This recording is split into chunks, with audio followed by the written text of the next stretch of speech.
Hello everyone, welcome back to the channel. So if you're preparing for UGC NET, JRF, SET, Assistant Professor, CUET-PG or any other English literature examination, then today's topic is extremely important for you because we are going to discuss one of the most frequently asked literary movements in British literature, the metaphysical poets. So by the end of this lecture, you'll understand what is metaphysical poetry. Why are these poets called as metaphysical poets? Okay, the major characteristics of this poetry, the important poets and their major works. And also, by the end, we'll also discuss about the changing critical responses to metaphysical poetry by the insights of Samuel Johnson as well as T.S. Eliot. So let us begin now. Yes. So metaphysical poet, we'll come across the characteristics as well as we'll also talk about the important writers and the works. So the word metaphysical means beyond the physical.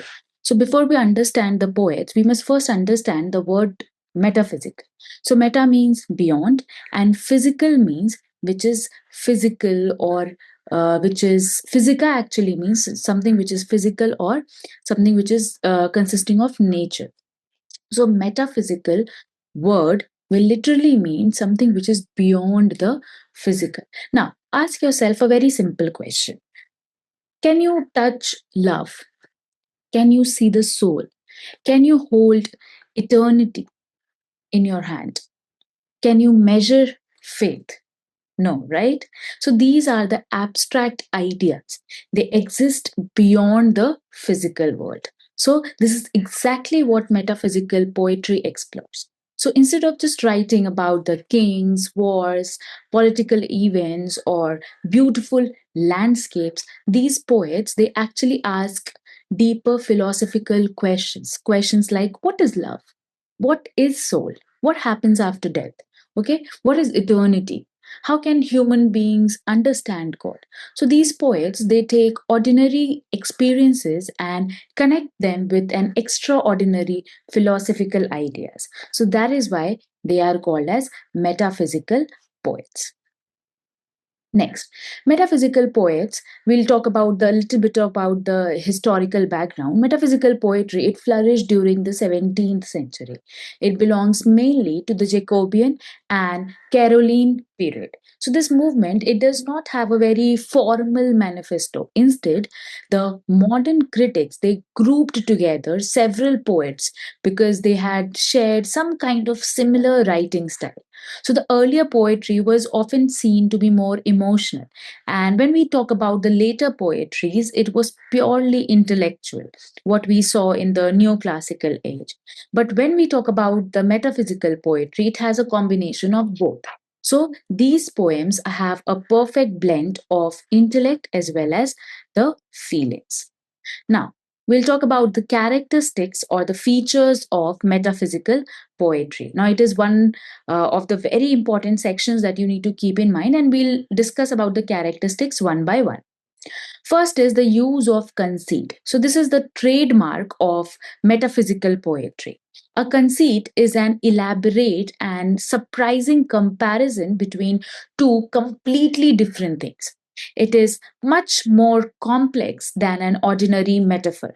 The greatest example that you would have learned about is about John Donne, a valediction forbidding mourning. So Donne over here, he compares two lovers to the legs of a mathematical compass. Okay. At first, this comparison appears very strange, but as we continue reading the poem, it becomes perfectly logical. So that unexpected comparison is called as metaphysical conceit. So remember, it is not just a metaphor, it is actually that we can say that not every metaphor is a conceit, but every conceit is an extended metaphor. So remember this, not every metaphor is a conceit, but every conceit is an extended metaphor. So next is intellectual playfulness. Now, reading metaphysical poetry feels almost like solving a puzzle because every reading it reveals another layer of meanings. So the poem, it challenges the readers intellectually. Instead of giving direct answers, they force us to actually think about it. Next feature is spiritual and religious themes. Many metaphysical poets were deeply religious. Their poetry discusses about God, salvation, heaven, sin, grace, soul, external life. For example, if we talk about the poems of George Herbert, it is entirely devotional. Henry Vaughan, who is one of the metaphysical poets, also writes extensively about spiritual awakening. Okay, so next feature is colloquial diction. Colloquial diction or language. So, unlike the earlier ornamental poetry, many metaphysical poems sounds like ordinary conversation. Take John Donne's famous poem, The Sun Rising. It begins with the lines, busy old fools, unruly sun. Now, imagine speaking like this to a son. So the language is direct, it's conversational, and it's also bold. So that is why critics say that metaphysical poetry is often it is having or has been said to be have the spoken quality. Okay. Next is paradox and irony. A paradox is a statement that appears contradictory, but it reveals a deeper truth. Okay, so metaphysical poets they love paradoxes. For example, death may actually lead to morality, separation may strengthen the love. Silence may express more than speech. So these paradoxes, what they use, it actually encourages the readers to think beyond the literal meaning. Next is rich imagery and literary devices. So their poetry is actually full of symbols, imagery, metaphors, similes, conceits, irony, paradoxes, and every image it carries philosophical meanings. Next comes concise poem. So conciseness is one of the major important feature of metaphysical poetry. They are usually very short, but don't mistake short for something which is very simple. Every line it actually contains multiple meanings, so the poem says more with just fewer words. Next is use of maxims and epigrams. So many poems they contain memorable philosophical statements. So these short sayings it actually express profound truth. So this makes the poetry more memorable and quotable. So epigram means something which is short, a short expression with deep meaning, and maxims mean short sayings which expresses basic truth or rules to live by. So these are some features which you will be seeing in the poetries of metaphysical poet. Next feature is ambiguity and complexity. So the poem it rarely have just one meaning. It is kind of a little complex, and the readers they often interpret the same poem more differently. So that is why metaphysical poetry it requires close reading. Another feature is originality. So these poets they rejected the traditional poetic conventions. Instead of just repeating the old ideas, they actually invented new comparisons, new images, and completely fresh style of expressions. So that originality is something which made them unique. Next is learned and scholarly poets. So most metaphysical poets are highly scholars. Many of them they had gone to Oxford University or Cambridge University, and their poems it actually contains intellectual arguments, philosophical discussions, classical learning, rich literary devices, and their scholarly background is one of the main reason why metaphysical poetry is highly intellectual. Next is wit. So, wit is one of the defining characteristics of metaphysical poetry. Metaphysical poetry it combines of wit, logic, humor, intellectual argument, and their poems they entertain the readers while also making them think very deeply. So, let us revise it. Metaphysical means beyond the physical. And most important feature is conceit. Apart from that, we also saw features such as wit, paradox, intellectual playfulness, spirituality, colloquial language, rich imagery, conciseness, ambiguity, originality, blend of intellect and emotions. So these were the features of metaphysical poetry. Now we are going to study the metaphysical poets. So here is a picture in front of you. So these are the six metaphysical poets: John Donne, George Herbert, Richard Crashaw, Abraham Cowley, Andrew Marvell, and Henry Vaughan. These are the major six metaphysical poets. Now we look at them one by one. Now, before we move forward, the metaphysical poets, they were loosely associated group of 17th century English poets known for their philosophical exploration, wit, and complex extended metaphors called as conceits. They fused intellect with emotions. Now, you would be wondering who gave the name or the term metaphysical poet. The term was given by Samuel Johnson. He was the first critic to group these writers together and call them as metaphysical poets while he was writing his critical work, Lives of the Most Eminent English Poets, in 1779. While he was writing the chapter on Abraham Cowley, then he coined this term, metaphysical poet. Now, why are they called as loose group? They are called as loose group because the metaphysical poets was not a formal literary movement. They never came together as an organized school of poetry, nor did they have very concisely talked about the writers or the members of a single group. In fact, they did not know each other also.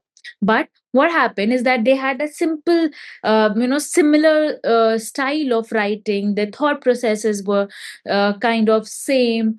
They were using wit in their languages. So the similar things, the thought processes, they all used to write, and that is why Samuel Johnson, he grouped all these poets into the metaphysical poets. They were particularly known for combining dissimilar or seemingly unrelated images and ideas, creating a very surprising intellect connection.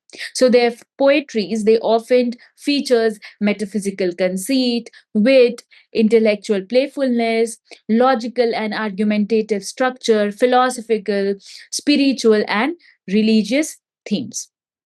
Now, because they all shared these characteristics, that is why Samuel Johnson grouped them under the label of metaphysical poets. However, his assessment was not entirely complimentary. He did not compliment the metaphysical by saying this. He famously remarked that they never copied nature or life, and that their thoughts are often new but seldom natural. So this is the remark that he told about them. He was not very appreciative of the metaphysical poets. So by this, Johnson meant that while their ideas were remarkably original and inventive, they also seemed artificial or intellectually forced rather than just arising naturally from human experiences. So that is why the term metaphysical poets, it refers to a loose group of poets united by shared literary characteristics rather than just by any formal association or organized movement. Now, talking about the metaphysical poets, this is the list of metaphysical poets. Okay, we'll deal with them one by one. First of all, we'll talk about John Donne. So, whenever someone asks you that who is the father of metaphysical poetry, the answer is John Donne. He is often called the quintessential metaphysical poet, which simply means that he perfected and represents all the qualities of metaphysical poetry. His poetry, it combines intellect with emotions, philosophy with love, religion with science, and logic with imagination. Unlike the Elizabethan poets who just celebrated beauty in a very smooth and musical style, John Donne actually shocked the readers with unusual openings, bold languages, starting comparison, paradoxes, and intellectual arguments. His poem rarely begins very gently. Like example, the sun rising, he begins by scolding the sun. Busy old fool, unruly sun. Now imagine calling a son as old fool. So this conversational boldness immediately catches the reader's attention. The hallmark of Donne's poetry is the metaphysical conceit. Remember the famous example from A Valediction Forbidding Morning. Here, Donne compares two lovers to two legs of mathematical compass. At first glance, the comparison seems very absurd, but as we develop the idea, it becomes perfectly logical. So, this elaborate comparison is what we call as conceit. Donne also loved paradoxes. In his work, Death Be Not Proud, he argues that death itself will die. Now think about it. How can death die? So this contradiction, it forces readers to think philosophically. His poetry revolves around love, religion, morality, faith, eternity, and human existence. Now, these are some of the important works which you need to keep in mind. The Flea, The Dream, Holy Sonnet, The Sun Rising, The Canonization, The Good Morrow, Death Be Not Proud, A Valediction Forbidding Morning, LG 90, To His Mistress Going to Bed. Okay, so these are some of the works. So you need to keep this in mind from the examination point of view. John Donne is very famous for conceit, wit, paradox, intellectual love, and poetry. This you need to keep in mind. These are two separate works, The Good Morrow and Death Be Not Proud. They are two separate works. Now, moving forward to George Herbert. So, if Donne is known for intellectual complexity, Herbert is known for simplicity and devotion. He was born in 1593 and he died in 1633. Now, George Herbert was born as both a poet and a clergyman. Not born, George Herbert was both a poet and a clergyman. If Donne is known, now let's talk about George Herbert. He was born in 1593 and he died in 1633. If Donne is known for intellectual complexity, Herbert is remembered for simplicity and devotion. George Herbert was both a poet as well as a clergyman in the Church of England. Unlike Donne, whose poetry often argues with the readers, Herbert speaks directly to God. His poetry is calm, sincere, and deeply religious. His most famous collection is The Temple. Because of this work, Herbert became so famous that readers affectionately called him Holy Herbert. One of the Herbert's greatest contribution to English literature is concrete poetry, also known as pattern poetry or visual poetry. Now, what is concrete poetry? It is a poetry in which the arrangement of words they form a visual shape related to the poem's meaning. For example, if you just Google search his work, The Altar, okay, so the poem itself looks like an altar. In another work is Easter Wings. So the lines over here are spread across the pages just like wings. So here the shape becomes a part of the meaning. This is why Herbert is regarded as the greatest practitioner of concrete poetry. Although his language is simple, the ideas remain deeply spiritual. His poetry, it emphasizes humility, faith, devotion, divine grace, and God's relation with humanity. These are some of his important works: The Temple, Virtue, The Altar, The Pearl, The Collar, The Pulley, Easter Wings, and Love Third. So remember, George Herbert is famous for religious poetry plus concrete poetry plus simplicity. Next, we move on to Andrew Marvell. Now, Marvell is often described as the perfect blend of metaphysical wit and cavalier grace. Why? Because his poetry it combines intellectual reasoning with lyrical beauty.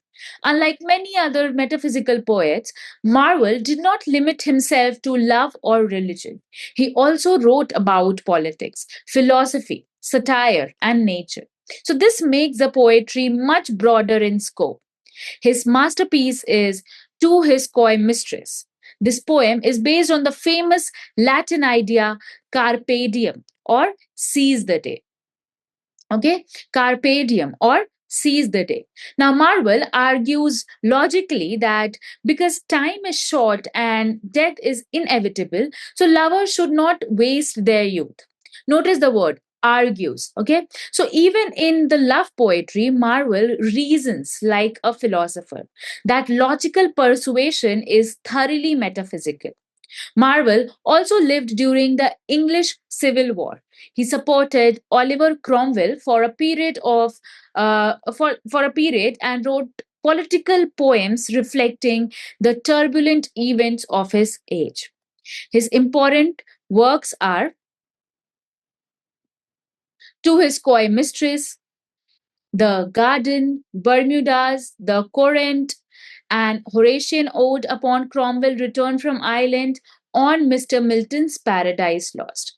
So, as I told you, he uses the theme of carpe diem or seize the day. Now, next we talk about Henry Vaughan. Henry Vaughan, who was born from 1622 to 1695, he represents the deeply spiritual side of metaphysical poetry. In fact, he was greatly influenced by George Herbert. Initially, Vaughan's poetry it received little attention. However, after reading Herbert's devotional poems, his writing underwent a complete transformation. His poetry now focused on God, eternity, soul, faith, purity, and immorality. He believed that earthly life was only a temporary stage before eternal life. Unlike Donne, whose poetry was often more talking about the debates more intellectually, Vaughan's poetry quietly mediates upon spiritual truth. His poems, if we see, are filled with biblical references and religious symbolism. These are some of the important works by Henry Vaughan. Silex Scintillance, Christ's Nativity, Love and Discipline, I Walked the Other Day, A Song to Amorate, The World, Corruption, Childhood, Retreat. So these are some of the important works. So remember, Henry Vaughan is famous for religious mysticism with soul plus eternity plus the influence of George Herbert. Now, let's talk about Richard Crashaw. Richard Crashaw is another deeply metaphysical poet. He is very religious, and there is one important difference that you'll see. Crashaw he converted to Roman Catholicism. As a result, what happened that his poetry it reflects the Catholic devotion, saints, miracles, and mystical experiences much more strongly than Herbert's. His poetry is emotional, it's passionate, and full of religious ecstasy. Critics often describe his poetry as rich in baroque imagery. Unlike Donne's intellectual argument, Crashaw appeals more to religious emotions.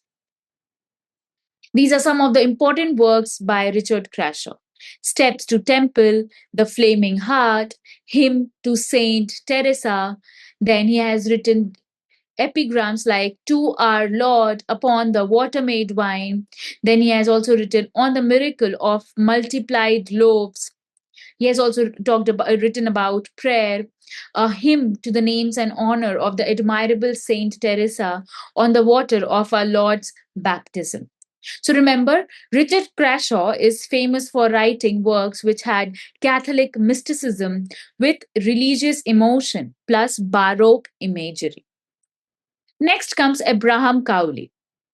Cowley was one of the most popular poets of the 17th century. Samuel Johnson actually introduced the term metaphysical poet while discussing Cowley in his work Lives of Most Eminent English Poets. While he was discussing this, he used this term. Cowley is specially famous for introducing Pindaric ode into English literature. So now you would be, if anybody asks you, where do you find or who has coined the term metaphysical poet? Remember, it is by Samuel Johnson, and he coined it while writing the work or the chapter of Abraham Cowley in his work Lives of Most Eminent English Poet. Now, talking about Cowley, as I told you, he is famous for introducing Pindaric odes into English literature. Now, these odes were inspired by the ancient Greek poet Pindar. Cowley's poetry, it combines elegance with philosophical reflection and polished language. His poetry, it marks a transition between metaphysical poetry and the coming neoclassical age.